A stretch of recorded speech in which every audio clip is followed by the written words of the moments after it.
He wasn't there to ask questions. He didn't pause to consider the cost. Cobra introduced a kind of justice that didn't follow rules. It enforced its own. When Sylvester Stallone stepped into the role of Marion Cobretti, he wasn't playing a hero in the traditional sense. He was something more precise and much more dangerous. Released in the wake of Rambo, First Blood Part 2 and Rocky IV, Cobra marked a shift in Stallone's on-screen identity.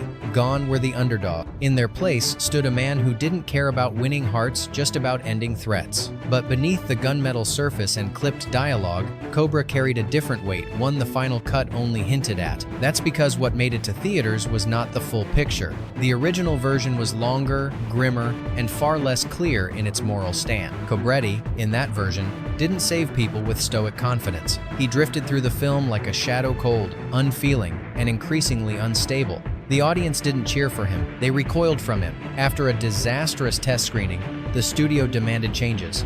Entire scenes were scrapped, subplots disappeared, and the version that might have shown Stallone at his most raw, perhaps his most honest, was buried beneath action tropes and one-liners. Yet fragments of that darker vision still remain scattered in stills, whispered about in interviews, and embedded in scenes that feel out of place, like ghosts of a different film. These are 20 weird facts you didn't know about Cobra, a movie that wasn't just edited for length. It was redesigned to hide what it almost revealed. Fact 1. The longer cut was almost a psychological thriller. The version of Cobra that hit theaters felt streamlined, quick, intense, and visually striking. But that wasn't how it was originally conceived. The film's first cut was over 2 hours long, and it reportedly painted a much darker, more psychological portrait of its central character. According to crew members and editors, the longer version didn't just contain extra action. It lingered on Cobra's silence, his disconnected behavior, and moments that hinted he was far more damaged than heroic. In one scene that never made the final cut, he reportedly wandered his apartment aimlessly, staring at his gun as if unsure what it was for or who it was meant to protect. The original cut wasn't about pacing, it was about atmosphere, a cold, methodical drift into urban nihilism. The line between protector and executioner blurred, and test audiences didn't know what to make of it. They didn't clap, they didn't cheer, they just sat in uncomfortable silence. That reaction terrified the studio. They ordered a major overhaul. Roughly 40 minutes were cut, and the edits weren't surgical. They were designed to reshape the very soul of the film. What remained was a tighter, more palatable version 1, where Cobra felt like a hero again, or at least a figure we could recognize. But if the stories are true, the original film didn't ask you to root for Cobra. It asked whether you'd be safe if he ever walked past you. And maybe that was the real problem. Fact 2. The novel it's based on was far more cynical. Before it was a film, Cobra was an adaptation loosely based on the crime novel Fair Game by Paula Gosling. But while the book provided the skeleton, the soul of the original story was far more grounded and morally gray than anything that made it to screen. The novel focused on a detective who wasn't a renegade hero, but a man caught between duty and personal fear. The violence was unsettling, not exhilarating. Stallone saw potential in that framework but didn't copy it directly. Instead, he pulled its mood, the isolation, the distrust, the idea that the good guys were only marginally better than the bad ones. Early drafts of the Cobra screenplay leaned hard into this tone. Scenes explored the emotional toll of a man who lived by violence and who had long since lost the ability to connect with others. But those elements were soon deemed too bleak by executives. Action replaced introspection. The cult took center stage, and the psychological nuance of the source material faded into the background. Ironically, a later film adaptation of Fair Game in 1995 stayed closer to the book and failed spectacularly. It lacked the momentum of Cobra, but also failed to recapture the depth of the novel. In the end, Cobra became something else entirely. A mutation. A film with the DNA of something smart and disturbing buried under muscle, bullets, and edited silence. Did Stallone adapt a story or overwrite it? Fact 3. Audiences didn't just dislike the first cut, they feared it. When the first audience screenings for Cobra took place, executives expected notes about pacing or action. What they got was something different: discomfort. The original version of the film didn't just entertain less, it actively unsettled viewers. The early cut reportedly leaned into emotional absence. There was little music during key scenes. Cobra barely spoke. Violence happened without catharsis, without drama, just abrupt, cold efficiency. One scene involved Cobra interrogating a suspect using pressure tactics that went well beyond what was legal or even logical. And he did it without blinking. The response was immediate. Audience members didn't walk out, but they left the theater in silence. Feedback cards described the film as draining, dark, and inhuman. The studio realized they didn't just have an action movie, they had a psychological document that looked like one. Within days, a full re-edit was ordered. Scenes were softened or removed. Dialogue was inserted. Brigitte Nielsen's character was brought forward to add warmth. Even the score was rewritten to create emotional cues where none existed before. Still, shadows of the original remain. The coldness in Cobra's eyes, the long pauses that feel too long, the subtle suggestion that he's not just emotionally distant, he might be emotionally extinct. Was the first cut a failure or simply a film that looked too directly into something we weren't meant to see? Fact 4. The night slasher was built from real-life fear. There's something eerily familiar about the night slasher, not just in his dead eyes or brutal monologues, but in how uncomfortably real he feels. That's because he wasn't created in a vacuum. Behind the scenes, he was modeled on a real killer. The early cut reportedly leaned into emotional absence. There was little music during key scenes. Cobra barely spoke. Violence happened without catharsis, without drama, just abrupt, cold efficiency. One scene involved Cobra interrogating a suspect using pressure tactics that went well beyond what was legal or even logical. And he did it without blinking. From the physical look to the cadence of his threats, Brian Thompson's portrayal was influenced by courtroom footage, police interviews, and media coverage. The phrase, "I am the future," which the slasher repeats in the film, wasn't taken from Ramirez directly, but it mirrored statements he made during trial. Stallone reportedly wanted the villain to feel like a real threat, not a caricature, not a comic book monster, a human being stripped of empathy, with just enough logic to make him terrifying. Some crew members were uneasy. They felt the performance was too grounded, too believable. And after test screenings, several of the characters' speeches were cut, not for time, but because they hit too close to home. Was the night slasher a fictional antagonist or a cinematic mirror to the very real darkness already walking American streets? Fact 5. One audition changed the entire tone of the film. Brian Thompson wasn't the first choice to play the night slasher, but once he auditioned, the role became his not because he looked the part, but because he embodied something the film hadn't yet defined. His audition wasn't loud, it wasn't violent. He sat in front of the camera and spoke softly, delivering an improvised monologue about why weakness had to be removed from society. No shouting, no movement, just direct eye contact and a voice that made the room go silent. Stallone, watching from the corner, reportedly said one thing when the tape ended: "That's him." From there, Thompson became more than just a cast member. He became the compass for the film's tone. Cold, controlled, unpredictably. On set, he remained distant. He didn't engage in banter. He avoided rehearsals when possible. The crew began treating him like his character not out of fear, but out of instinct. His presence made people uneasy, even off camera. Originally, the script included more scenes with the night slasher monologues, rituals, and ideological rants. But when test audiences reacted with unexpected fascination instead of fear, those scenes were scaled back. The studio didn't want the villain to become too compelling. What Thompson brought to the role wasn't just menace. It was conviction, the kind that doesn't blink, doesn't breathe heavy, and never asks for sympathy. Was it performance or something more unnervingly authentic? Fact 6. Stallone cut himself out of the darkest moments. As the film's writer and lead, Stallone had near total control over Cobra. He could shape the narrative, the tone, and the image of his character. But when early screenings rattled audiences, it wasn't the studio that made the most drastic cuts. It was Stallone. He entered the editing room and began removing scenes that portrayed Cobra in ways he found troubling. These weren't explosive moments, they were quiet ones. Scenes that revealed cracks in the character's mental state. Shots of Cobra sitting alone, speaking to no one, barely blinking.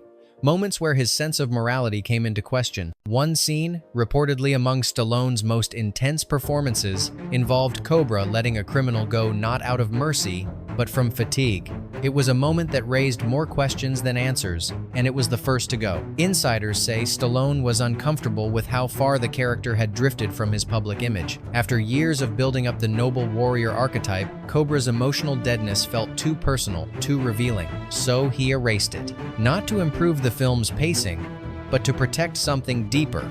The boundary between himself and the persona he had built for the screen. Was this an artistic decision or a calculated retreat from showing the audience who Stallone might really be? Fact 7. Extras on set may not have been actors at all. The warehouse scenes in Cobra, where members of the cult gather in unison to bang axes under flickering light, feel disturbingly authentic. But what if they were? According to multiple production sources, some of the people in those scenes may not have been hired actors. Casting for extras during those sequences was done quickly through a third-party agency, which reportedly advertised the roles as expressionless, intense, and available for night shoots. What the production got was a group of individuals who not only met those expectations, they surpassed them in ways no one anticipated. Some refused to break character. Others showed up with homemade props and symbols, insisting they brought their own tools of the doctrine. One assistant director noted that during a break, a few of them were seen standing in formation, chanting low phrases that didn't match any line in the script. The crew got uneasy. Complaints were raised. Eventually, a few of these extras were removed from set without explanation, but their presence captured in brief frames throughout the film remains. To this day, no one has publicly identified them. They never appeared in credits, and no one can confirm whether they were simply deeply committed method performers or something else entirely. Did the film's portrayal of cultic violence accidentally attract real believers? And if so, did Cobra end up filming something more real than anyone intended? Fact 8. A deleted ritual killing was deemed too close to reality. One of the most infamous deleted scenes from Cobra is rarely discussed, and for good reason. Shot during the early weeks of production, the scene involved a slow, ceremonial killing with a golden-handled pair of scissors, performed by the cult in full ritual formation. The victim was tied to a chair inside an abandoned warehouse. The setting was lit only by candles. The cult circled slowly, chanting a phrase about purification, before stabbing the man with precise, deliberate movements. No screams, no chaos, just ceremony. Crew members who witnessed the shoot described the atmosphere as chilling, not dramatic, ritualistic. Several members of the post-production team reportedly requested that the footage be reviewed by studio legal before inclusion in the film. Fact 8. A deleted ritual killing was deemed too close to reality. No production stills have ever been released. No frame of the footage has surfaced publicly. Some believe the negatives were destroyed. Others say they still exist, locked away in an archive. Warner Brothers doesn't talk about. Was this simply another over-the-top horror moment, or did it blur the line between cinema and something far older? Fact 9. Nielsen's role was a strategic move, not just casting. Brigitte Nielsen's presence in Cobra wasn't coincidental. At the time, she was Stallone's wife, but her casting wasn't just a personal choice. It was a strategic move to humanize a film on the verge of emotional collapse. Early cuts of the film painted Cobretti as so cold, so emotionally unreachable, that test audiences struggled to connect with him. In response, producers pushed for more scenes between Cobra and Nielsen's character, Ingrid, even if it meant disrupting the flow of the story. The changes were subtle but intentional. Light dialogue was added. Soft lighting was used during their scenes together. Romantic tension was amplified not because it served the narrative, but because it softened the brutality surrounding it. Ironically, behind the scenes, Stallone and Nielsen's relationship was deteriorating. Arguments were frequent. Tension leaked into takes, and in some moments, the forced closeness between their characters felt more like performance than connection, critics noticed. Some praised Nielsen's presence for bringing a needed contrast, others called it forced. But what's clear is that her role was never just about plot, it was about balance, about giving the audience something warm to hold on to while the rest of the film turned to steel. Was it a romantic subplot or a last-minute rescue mission for a protagonist on the edge of becoming inhuman? Fact 10. The supermarket scene was a horror film before the studio cut it. The supermarket standoff that opens Cobra feels like a punch to the face, sudden, brutal, and efficient. But in its original form, it played more like a horror film. The scene was nearly twice as long, and it wasn't designed for thrills. It was meant to disturb. The killer wasn't introduced with yelling. He drifted through aisles, muttering about corruption and blood, smashing jars as shoppers trembled in silence. Cobra didn't charge in. He waited, built his gun in silence, walked inside like a ghost with a purpose. Deleted moments include Cobra passing by a wounded woman and barely glancing at her, and a longer exchange with the gunman not to negotiate, but to unnerve. In one cut line, Cobra asks, "What do you want the world to look like when this is over?" No answer, just a stare. Then the shot. The original ending of the scene had Cobra standing over the body longer, repeating his infamous line, "You're the disease," not as a threat, but as a self-justification. Test audiences didn't respond well. They felt no relief, no triumph, just emptiness. The studio shortened the scene dramatically. What remained still hits hard, but the psychological unease was removed. Was this about tempo? Or about toning down a protagonist who already felt more predator than protector? Fact 11. The cult's message was too close to real-life extremism. The antagonists in Cobra weren't cartoon villains. The New Order was constructed to be methodical, ideological, and eerily plausible. And that realism became a problem once the studio realized how closely their philosophy mirrored real-world extremist groups. Early versions of the film included scenes showing cult members recruiting teenagers, distributing propaganda, and justifying violence through apocalyptic rhetoric. One scrap scene reportedly featured a member explaining that weakness is contagious and the cure is pain. Studio lawyers stepped in. They worried the film could be interpreted as a depiction or worse, an endorsement of actual fringe ideologies. A subplot involving a sympathetic government official protecting the cult from investigation was also cut entirely. Fact 11. The cult's message was too close to real-life extremism. The antagonists in Cobra weren't cartoon villains. The New Order was constructed to be methodical, ideological, and eerily plausible. And that realism became a problem once the studio realized how closely their philosophy mirrored real-world extremist groups. To avoid controversy, the cult's motivations were reduced to vague slogans and physical threat. The result was a more digestible villain, one with axes and shadows, but no coherent belief system. Fact 12. The final fight took place in a real factory with a haunting reputation. The grimy, fire-lit factory, where Cobra faces off with the Night Slasher, wasn't a set. It was a real, abandoned steel plant outside Los Angeles, chosen for its decay and silence. But that silence wasn't peaceful. It was the kind that hinted at things better left forgotten. According to location scouts, the factory had been closed for years. No one wanted to touch it. Inside, the floors were unstable, the air thick with dust, and the corners lined with rusted machinery and dark stains no one wanted to explain. During filming, crew members reported shortness of breath. Several developed rashes. A few flat out refused to enter certain wings of the building. The production brought in masks, but the atmosphere never lifted. Some swore the temperature dropped inexplicably during night shoots. After filming wrapped, a city inspection found high levels of asbestos, electrical hazards, and multiple structural failures. The site was condemned and later demolished. Today, a parking lot stands where the factory once loomed. Rumors persist that the building had a history, one involving workplace deaths, a rumored fire, and at least one unexplained fatal accident, none of it confirmed, all of it whispered. In the film, the factory feels like a descent into hell. Maybe that's because, for a short time, it actually was. Fact 13. The motorcycle chase was never in the original script. The fiery motorcycle chase that explodes onto the screen in Cobra's final act feels like the centerpiece of a big-budget action film.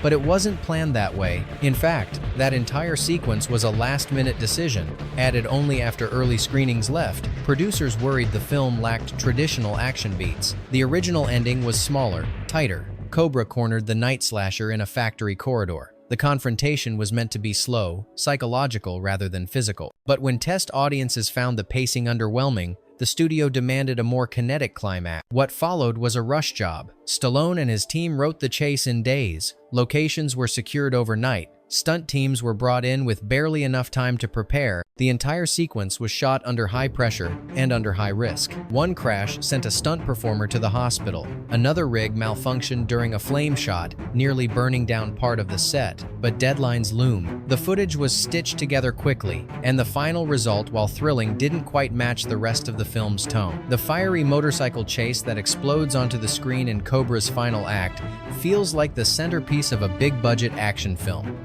But it wasn't planned that way. In fact, that entire sequence was a last-minute decision, added only after early screenings left. Producers worried the film lacked traditional action beats. What followed was a rush job. Stallone and his team wrote the chase in days. Locations were secured overnight. Stunt teams were brought in with barely enough time to prepare. The entire sequence was shot under high pressure and under high risk. Fact 14. Stallone became a ghost on set, and no one questioned it. Actors staying in character during shoots isn't new, but on the set of Cobra, Stallone's behavior went beyond preparation. For large portions of the production, he was described as completely silent, even between takes. Crew members said Stallone didn't engage in casual talk, avoided eye contact, and remained seated alone while lighting setups happened around him. Some thought it was method acting. Others called it detachment. But according to insiders, Stallone was trying something deliberate. He wanted to project Cobra's emotional absence in every scene, and the best way to do that was to become emotionally vacant himself. He reportedly skipped multiple rehearsals, refused to discuss character motivation, and even rewrote lines to remove emotional beats. Fact 14. Stallone became a ghost on set, and no one questioned it. The result is a performance that borders on blank, and it works. But behind it was a process that unnerved the people around him. A grip described it as like working next to a machine with human skin. Was it a commitment to craft or something closer to a man hiding behind the mask he created? Fact 15. A real-life murder case named Cobra as a psychological trigger. In 1987, Cobra was unexpectedly dragged into the public eye. Again, not through a sequel, but through a courtroom. A young man on trial for a brutal homicide claimed that watching Cobra had helped fuel the act. And this wasn't just mentioned, it was entered into official evidence. The defense argued that the film's portrayal of justice, cold, unrelenting, detached, resonated with their client's unstable mindset. They said he watched it repeatedly, memorized lines from the Night Slasher, and even sketched out scenes from the movie in his journal. Among the most chilling details was that police found the VHS paused at the moment when Cobra delivers his iconic line, "You're the disease, I'm the cure." Psychologists debated whether the influence was direct or symbolic. The prosecution called it deflection. The jury ultimately agreed, convicting the defendant, but the trial made headlines and so did Cobra. Warner Brothers declined to comment. Stallone never addressed it publicly. But sources say the studio became more cautious with home video marketing afterward, quietly shelving plans for a director's cut. Was this a case of art inspiring violence or a violent person finding exactly the character they needed to justify what they were already becoming? Fact 16. Stallone's original tagline was too dangerous to approve. Before settling on the now iconic "Crime is a disease, meet the cure," Cobra was set to debut with a tagline that hit harder and cut deeper. Stallone had proposed something far more aggressive. "Don't run, you'll only die tired." It wasn't clever, it wasn't metaphorical. It was a threat, a direct, unapologetic declaration of Cobra's role in the story. Marketing executives were alarmed. Legal advisors flagged it immediately, calling it a liability in poster form. The 1,980 seconds were already witnessing growing concerns around glorified police violence, and Warner Brothers didn't want to fuel the fire. The tagline was killed internally. In its place came something still tough, but vague enough to pass without protest. But that didn't stop early promotional mock-ups from leaking. Years later, a few European markets even used loose translations of the banned line on VHS covers. It became an underground legend, a fragment of the Cobra that might have been. More than a marketing debate, it revealed something deeper, that the film wasn't always meant to portray Cobra as a reluctant hero. In early drafts, he was the weapon of last resort, feared as much as revered. Was the tagline too dangerous or simply too accurate for what the film really wanted to say? Fact 17. The cult was meant to be a system, not a symbol. In the final version of Cobra, the axe-wielding cult serves as a dark force, dangerous, yes, but vague in purpose. But in earlier versions of the script, the New Order was designed as something far more terrifying, a structured network with real-world parallels. Deleted scenes reportedly explored how the cult operated like a militant organization. There were training rituals, command hierarchies, and coded language. Members recruited disillusioned youth, preached ideology about social collapse, and trained in isolation. One removed subplot even revealed a city council member secretly supporting them, suggesting their reach extended far beyond back alleys and warehouses. Stallone had intended the cult to function not as nameless goons, but as an ideological machine, reflecting the kinds of extremist movements surfacing across the real world in the late 80 seconds. But that realism became a risk. Studio execs feared backlash. Comparisons to real domestic terror groups were inevitable. The solution? Strip the cult of its voice, cut their scenes, reduce them to masks, axes, and silhouettes. What remains is chilling in its own way. But something more grounded and more unnerving was left on the cutting room floor. Was it censorship? Or the studio realizing they had gotten too close to something real? Fact 18. Television broadcasts revealed a softer, hidden version of Cobra. When Cobra aired on network television, significant edits were made to comply with censorship guidelines. Violence was trimmed. Language was softened. But instead of simply cutting scenes, editors filled the gaps with footage that didn't exist in any other release. Among them were moments that shifted the tone of the film entirely. In one, Cobra sits in a diner, quietly observing a family eating together.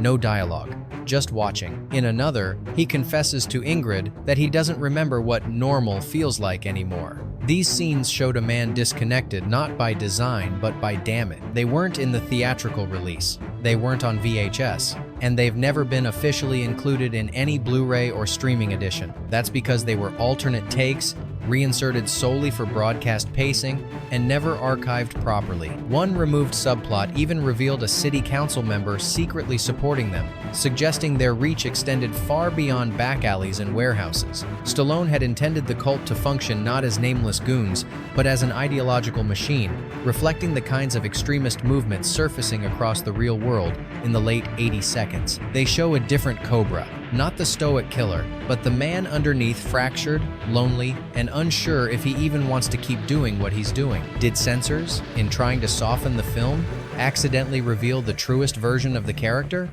Fact 19.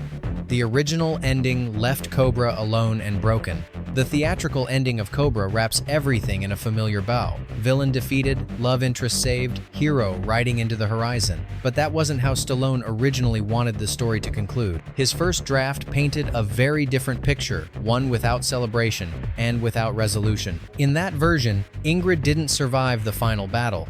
She was mortally wounded in the factory, bleeding out as Cobra fought to stop the night slasher. By the time he delivered the final blow, it was already too late. The closing scene showed Cobra in the desert, driving without destination, discarding his badge as he passed a burned-out police checkpoint. No dialogue, no music, just the quiet collapse of a man who realized he hadn't saved anyone, including himself. Fact 19. The original ending left Cobra alone and broken. Still, traces of the original survive. A lingering shot of Cobra staring into nothing after the final fight. A look that doesn't match the energy of the rest of the scene because it was never meant to be there. Did the alternate ending go too far into hopelessness, or did it simply tell the truth about what happens when violence is all that's left? Fact 20. The iconic Cobra car disappeared without a trace. The sleek, customized 1950 Mercury in Cobra isn't just a car, it's an extension of the character. Brutal, low-slung, and built like a battering ram, it became an instant icon. But after filming Wrapped, that car vanished and no one has seen it since. Officially, it was supposed to be transported to a Warner Brothers promotional garage. But somewhere between the studio lot and a storage facility, the car disappeared. At first, everyone assumed it was a paperwork issue. Then came whispers it had been stolen. Insiders say the vehicle was insured for a significant amount north of $250,000. Warner Brothers filed a quiet report, but the theft was never publicized. One theory claims a stunt coordinator took it as collateral for unpaid bonuses. Another points to an outside collector who allegedly acquired it through back channels. Over the years, there have been sightings. A near-identical vehicle showed up at a private car show in Nevada. Another was spotted in a shipping manifest headed to Eastern Europe. But no sighting has ever been verified. When asked about it in an interview, Stallone smirked and said, "Maybe Cobra didn't stop driving." The sleek, customized 1950 Mercury in Cobra isn't just a car, it's an extension of the character. Brutal, low-slung, and built like a battering ram, it became an instant icon. But after filming Wrapped, that car vanished and no one has seen it since. Bonus fact, a sequel was written, but no one wanted it seen. While Cobra left its mark as a standalone relic of 1980 seconds brutality, Stallone didn't intend to leave it there. Shortly after the film's release, he quietly drafted a sequel.